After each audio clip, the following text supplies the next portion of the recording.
வணக்கம், என் பேர் doctor Arun. Pearls பல் மருத்துவமனை, சென்னை ராஜா அண்ணாமலைபுரத்தில் 2001 நடத்திட்டு இருக்கோம். இந்த சேனல் இன்னும் சப்ஸ்கிரைப் பண்ணலைன்னா அவசியம் சப்ஸ்கிரைப் பண்ணுங்கள். நிறைய videos dental health, dental awareness சம்மந்தமாக செஞ்சிட்ருக்கோம்.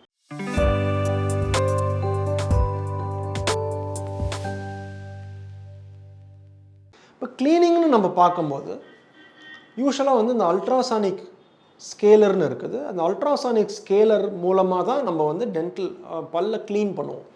இந்த ஸ்கேலர் வந்து என்ன பண்ணுன்னா, ஒரு அல்ட்ராசானிக் டிப் இருக்குது. அந்த டிப் வந்து அல்ட்ராசானிக் ஸ்பீடில் வைப்ரேட் ஆகும்போது அதில் வாட்டர் வரும்போது கேவிடேஷன் ஒரு எஃபெக்ட். இந்த கேவிடேஷன் எஃபெக்ட் என்ன? அந்த வாட்டர் அந்த டிப், அந்த பீசோ எலக்ட்ரிக் டிப்பில் வரும்போது இந்த பீசோ எலக்ட்ரிக் அந்த சார்ஜ்னால சின்ன சின்ன பபுள்ஸ் ஃபார்ம் ஆகும். அதான் கேவிடேஷன் எஃபெக்ட். இந்த பபுள்ஸ் ஆஃப் வாட்டர் நம்ம பற்களில் படும்போது அந்த டெபாசிட், பற்கள் மேலே ஒட்டிகிட்டு இருக்கிற டெபாசிட் வந்து வெளியில் வந்துடும். ஸோ இந்த முறையில் தான் பற்களை க்ளீன் பண்ணுறோம்.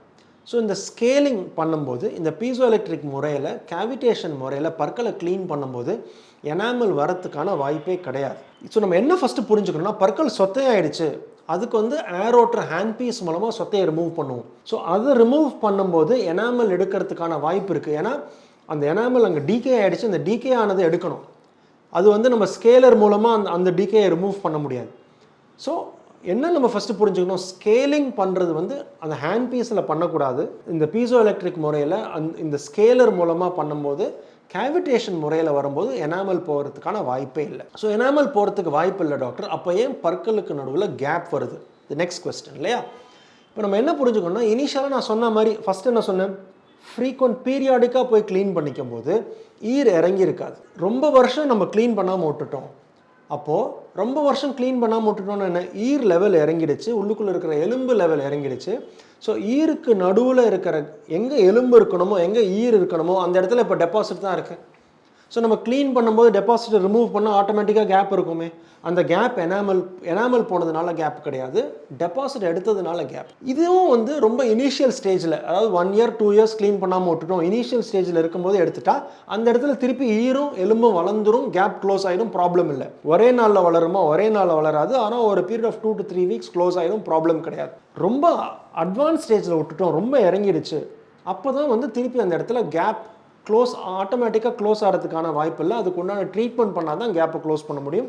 ட்ரீட்மெண்ட் பண்ணாமல் கேப் க்ளோஸ் பண்ண முடியாது. ஸோ எனாமல் போகுமா? எனாமல் போகாது. கேப் வரதுக்கான வாய்ப்பு இருக்கா? ரொட்டீனாக க்ளீனிங்னால கேப் வராது. ஆனால் டெபாசிட் மட்டும்தான் இருக்குது அந்த கேப்பை ஃபில் பண்ணுறதுக்கு. அப்படின்னா அந்த டெபாசிட் எடுத்தால் அந்த கேப் தெரியும்.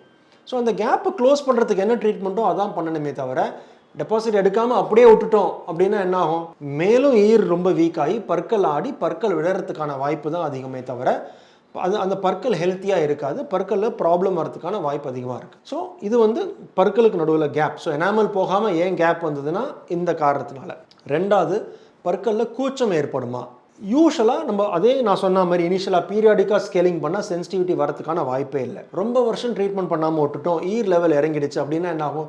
பற்களுக்கு வந்து ஒரு 2 லேயர் 3 லேயர் ஸ்வெட்டர் போட்ட மாதிரி இப்போ. அப்போ என்ன, அந்த கவரிங் இருக்குது பற்கள் மேலே, கவரிங்கை ரிமூவ் பண்ணிட்டோம். ஸோ பற்கள் வந்து இத்தனை நாள் வந்து நீங்கள் சாப்பிட்ட காஃபியும் டீயும் டெபாசிட் மேலே தான் பட்டுச்சே தவிர நீங்கள் சாப்பிட்ற பல்லுலேயே படலை. ஸோ அது க்ளீனிங் பண்ண அப்புறம் தான் அது நீங்கள் சாப்பிட்ற ஐஸ்கிரீமாக இருக்கட்டும், டீயாக இருக்கட்டும், காஃபியாக இருக்கட்டும், டூத்தில் படுது.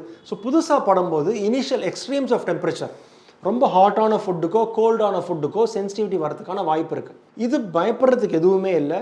ஓவர் பீரியட் ஆஃப் ஒரு 1 வீக்குக்குள்ளேயே இந்த சென்சிட்டிவிட்டி குறைஞ்சிடும், ப்ராப்ளம் எதுவும் கிடையாது. இந்த சென்சிட்டிவிட்டி குறையறதுக்கான மவுத் வாஷ் யூஸ் பண்ணாலே சீக்கிரம் சரியாயிடும், ப்ராப்ளம் எதுவும் கிடையாது. ஸோ சென்சிட்டிவிட்டி வந்துருமோன்னு பயத்தில் க்ளீன் பண்ணாமல் விட்டால் நான் சொன்ன மாதிரி ப்ராப்ளம் அதிகமாகிறதுக்கு தானே வாய்ப்பு இருக்கே தவிர ப்ராப்ளம் அவாய்ட் பண்ண முடியாது. திருப்பி வந்து ப்ளீடிங் இருக்குமா டாக்டர் க்ளீன் பண்ணும்போது?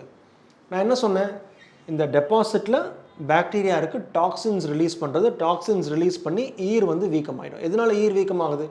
அந்த ஈர் வீக்கமாக இருக்கும்போது அந்த டாக்ஸினால் அந்த ஈருக்குள்ளே இருக்கிற பிளட் வெசல்ஸ் வந்து ரொம்ப கேப்பிலரின்னு பேர், சின்ன பிளட் வெசல்ஸ், அது ரொம்ப ஃப்ரெஜைலாக இருக்கும், அந்த வீக்கம் ஜாஸ்தி இருக்கும். அப்படின்னா என்ன, நம்ம அதை டச் பண்ணாலே, ஸ்கேலிங் பண்ணணும்னு கிடையாது, நீங்கள் ப்ரஷ் பண்ணாலே வாயிலேருந்து ரத்தம் வரும், ஈரை நீங்கள் ப்ரெஸ் பண்ணாலே அந்த இடத்துலேருந்து ரத்தம் வரும்.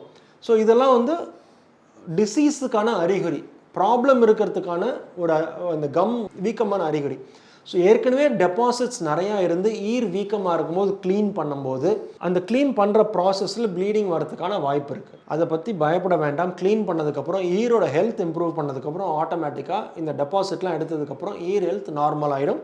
தேவைப்பட்டதுன்னா அடிஷ்னல் ப்ரொசீஜர் ஒரு லேசர் கியூரட்டாஜோ ஏதாவது பண்ணுற மாதிரி இருக்கும். ஸ்கேலிங் பண்ணுறதுனால ப்ராப்ளம் கிடையாது. ஸ்கேலிங் வந்து பீரியாடிக்காக நம்ம செக்அப் பண்ணி தேவைக்கு ஏற்ற மாதிரி ஒன்ஸ் இன் அ இயரோ ஒரு ஒன்ஸ் இன் 6 மந்த்தோ தேவைக்கு ஏற்ற மாதிரி ஸ்கேலிங் பண்ணுறதுனால ப்ராப்ளம் எதுவுமே கிடையாது. எப்போ நம்ம வந்து இந்த ப்ராசஸை ரொம்ப அட்வான்ஸ் ஸ்டேஜில் விட்டுட்டோமோ, ரொம்ப அட்வான்ஸ் ஸ்டேஜில் போய் நம்ம ட்ரீட்மெண்ட் பண்ணும்போது நான் சொன்ன மாதிரி பற்களுக்கு நடுவில் கேப் வரலாம், என்ன காரணம்னு சொல்லியிருக்கேன், பற்கூச்சம் ஏற்படலாம், அவர் பண்ணும்போது ப்ளீடிங் வரலாம்.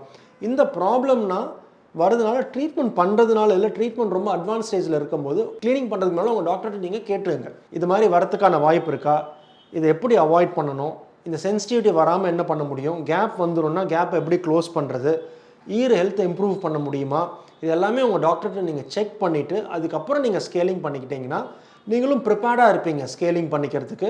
உங்கள் டாக்டரும் உங்களுக்கு கரெக்டான முறையில் அட்வைஸ் பண்ணுவார் என்னெல்லாம் ட்ரீட்மெண்ட் பண்ணணும்னு.